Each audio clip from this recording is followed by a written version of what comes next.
According to Herodotus, a different fight took place in Mycale about the same time as the Battle of Plataea, if not the same day. On the Ionian coast, which is now in modern-day Turkey, Battle of Mycale was fought close to Mount Mycale. Following their loss at Salamis in 480 BC, the Persian fleet made its way back to Asia Minor. The majority of the fleet spent its winter months in Syme, which is located on the mainland southeast of Lesbos, while the remainder of the fleet took a break on the island of Samos, farther south along the coast. At Samos, the two contingents met together in the spring of 479 BC. The united force was led by Mardontes son of Bagias, Artaintes son of Artaches, and Artainta's nephew Ithamidas, and Herodotus now lists it as having 300 ships. The fleet's job was to protect the Greek towns of Asia Minor from the danger of a new Ionian revolt. The Phoenicians were dispatched away just before the conflict, decreasing the Persian fleet's numbers. The Persians couldn't have had much more than 100 ships during the fight because the Egyptian contingent had been ordered home earlier in the war. Furthermore, a large number of them must have originated from the Greek states ruled by the Persians. Under the direction of Spartan king Leotychides, the Greeks assembled a fleet of 110 ships on the other side of the Aegean. Thus, compared to 480 BC, both sides had less forces at their disposal.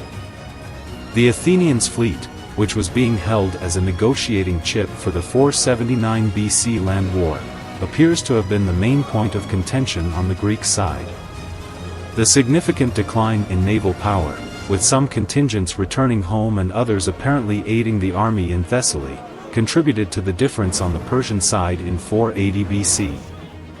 A delegation from Chios encountered the Greek fleet in Aegina after it had traveled south from Salamis and asked to be freed from the Persians. Leotychides may have been sympathetic, but he wasn't yet willing to accept the danger of crossing the Aegean and could only be convinced to send the fleet to Delos in the center of the Cyclades. In the meantime, back in Greece, the Athenians succeeded in persuading the Spartans to travel and engage in combat outside the Peloponnese. The Athenian ships joined the navy at Delos after transporting their soldiers from Salamis across. Herodotus doesn't specify the number of ships, but the Greek fleet's size must have at least doubled as a result. A delegation from Samos came about that time. Theomester, a despot who had been appointed to the position as payment for his performance at Salamis, governed the island at that time. Lampon, Athenagoras, and Hegiostratus, the three delegates, argued that it was time for the Greek navy to deploy to the Ionia. They would bring up a new revolt against Persian control. Persians would probably choose not to engage in battle, and even if they did, their morale was poor, making them vulnerable. Events would confirm that the Persian fleet's morale was truly poor. The Persian navy was not prepared to continue the fight and was in desperate need of supplies and repairs. The Persian navy refrained from engaging in a maritime battle when they learned that the Greeks were en route to assist their friends in Asia Minor. The Persians moved toward the east and headed towards the Latmian Gulf, a large harbor that originally protected Miletus but has since become silted up. The Persian navy dispersed. The fleet of the Phoenicians was deported. Herodotus doesn't specify where though. While the rest of the Persian fleet moved into the Gulf and then landed on the slopes of Mount Mycale, on the northern side of the bay, they were able to join up with the Persian land army in the area, which at least according to Herodotus consisted of 60,000 men under the command of Tigranes. The Persians erected a defensive stockade after beaching their ships. It took some time for the Greeks to follow. Before opting to pursue the Persians to the mainland, they first debated their options, either returning home or relocating to the Hellespont.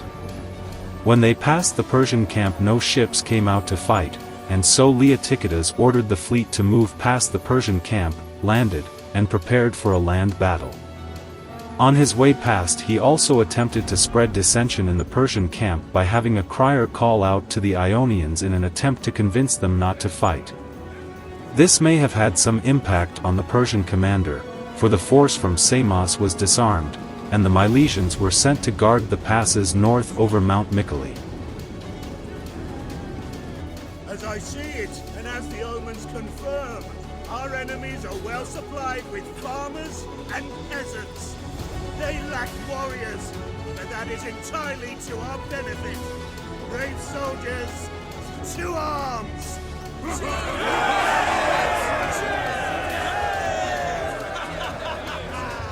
Both sides were now raring to go to war. Although the Persian fleet may have been demoralized by prior defeats, the army appears to have remained unaffected. On the other side, Greeks lacked the particular equipment required to assault this improvised fortification, as well as the leisure and strength to invest in it. Leotychides saw his best chance as persuading Tigranes that he had to face with an assault army that was much smaller than it actually was, a good example of making virtue of necessity. The prospect of a swift, easy victory would, hopefully, entice the Persians to go on the attack. As a result, Leotychides divides his forces. The main half, headed by the Athenians and incorporating contingents from Corinth, Sicyon, and Troezen, was to march directly along the beach and the small strip of plain below the mountains in the hope of encountering the enemy. Meanwhile, Leotychides and the Lacedaemonian division would take a diversion interior, well out of sight, ascending a valley and crossing several ridges before arriving on Tigranes' left flank.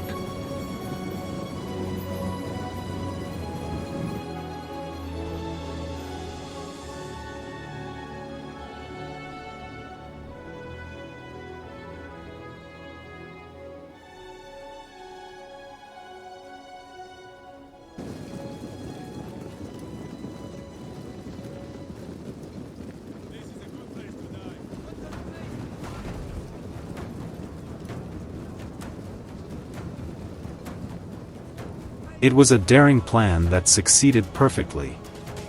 When the Greek line got within sight of the stockade, the Persians scorned them and bore down on them with tremendous shouts. As at Plataea, the archers put up their spiked wicker shields in a row and fired from behind this barrier. After a brief pause, which was understandable given the circumstances, the Athenians and their allies, despite being vastly outnumbered, closed ranks and charged into battle. It was a really close call for a time.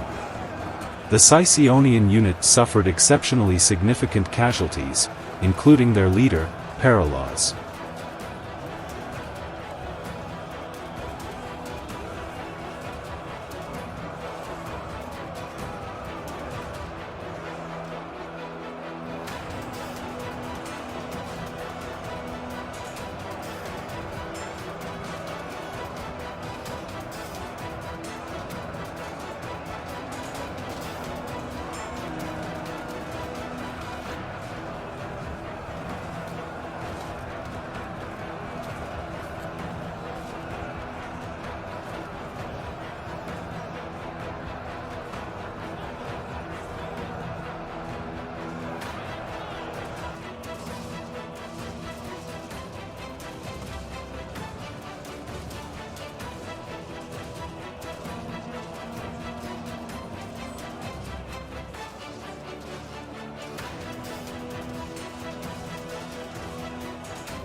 The unarmed Samians, seizing whatever weapons they could find, switched sides, and soon many more Ionians fighting for Tigrans followed their lead. The idea that they may win without the help of the Spartans exhilarated the Greek hoplites, who increased their efforts.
Finally, the Greeks blasted their way through the Persian shield line, and Tigran's soldiers broke and fled for the ships, with the Greeks close after.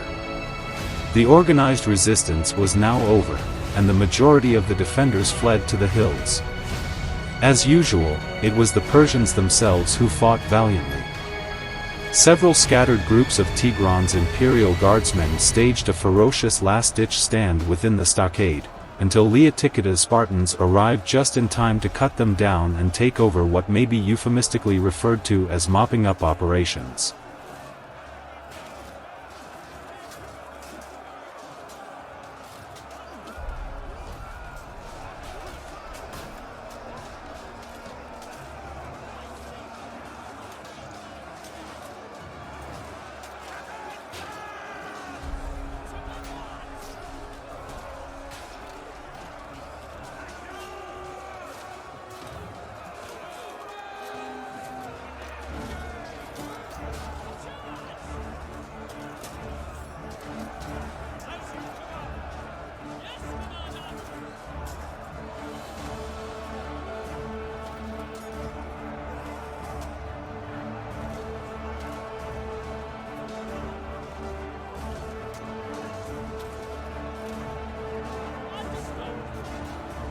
With the opportunistic valiance of buck rabbits, an increasing number of Asiatic Greeks were openly revolting against their previous overlords. The Milesians, who served as guides in the passes, had an especially nice experience.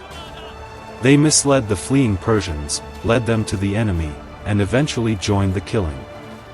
Tigranes and his deputy commander Mardons were slain in fighting, while the fleet admirals Artaintes and Ithomiders managed to escape. They, together with many thousand other fugitives, fled north to Sardis, where Xerxes was supposed to be perplexed by the news. Herodotus makes no mention of battle casualties. He did claim that the Greeks slaughtered the majority of the enemies. According to Diodorus, the Persian casualties totaled 40,000. On the Greek side, Herodotus claims that casualties were heavy, particularly among the Sicyonians.